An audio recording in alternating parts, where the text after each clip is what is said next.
Hello everyone, তো সবাই কেমন আছেন? আশা করি সবাই ভালো আছেন। তো আজকে আমি রান্না করব শুক্তো রান্নার জন্য আমি দেখেছেন সবজিগুলো কেটে নিয়েছি। কুমড়ো, মূলো, তারপরে কাঁচকলা, আর এদিকে আছে পটল আর কেঁদুরি, আর এদিকে করলাগুলো আমি ভেজে নিচ্ছি। তো আমার আজকে এইসবই আনাজ দেবো, আর সঙ্গে আলু তো থাকছেই। তো আমি প্রথমে করলাগুলো ভালোভাবে ফ্রাই করে নিচ্ছি। করলাগুলো ফ্রাই করার পর ওই তেলে আমি দিয়ে দিলাম পটল আর কেঁদুরি, ওইগুলো একটুখানি ফ্রাই করে নেব। পটল আর কেঁদুরি ফ্রাই করার পরে আর দেখতে পাচ্ছ বড়ি, এটা বাড়ির তৈরি বড়ি। এই বড়িগুলো প্রথমে তেল দিয়ে দিলাম। তেল দেওয়ার পরে ফোড়ন দিয়ে দেবো। এর মধ্যে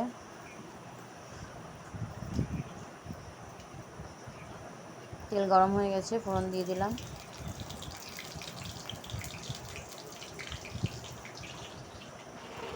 এরপর বড়িগুলো দিয়ে দেবো। বড়িগুলো একটু ফ্রাই করে নেব। বড়িগুলো একটু কিন্তু হালকা করে ফ্রাই করতে হবে। তেল আমার ভালোই গরম হয়ে গেছে, বড়িগুলো অল্পতেই ফ্রাই হয়ে গেল। ফ্রাই হয়ে যাওয়ার পরে এবার আমি বাদবাকি আনাজগুলো ফেলে দেবো। এর মধ্যে আছে কুমড়ো মূলো দিয়ে দিলাম। এগুলো একটু নাড়াচাড়া করতে করতে আমি এর মধ্যে দিয়ে দেবো কাঁচা কলাটাও দিয়ে দিলাম। এগুলো একটু নাড়াচাড়া করব। এরপর নাড়াচাড়া করার পরে একটুখানি 2 মিনিটের মতো নাড়াচাড়া করার পরে আমি দিয়ে দিলাম আলুগুলো দিয়ে দিলাম।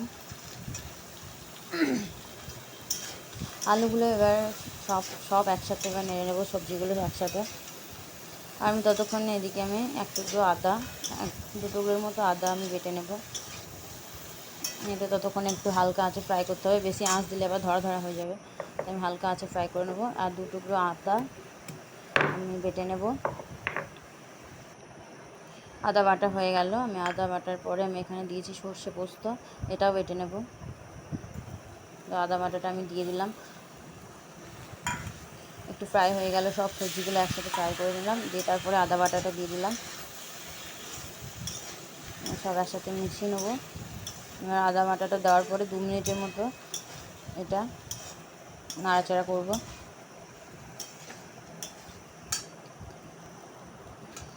আর এরপরে আমার আরও সবজি যেগুলো ছিল, যেমন করলা, কেঁদুরি, পটল, এগুলোও দিয়ে দিলাম।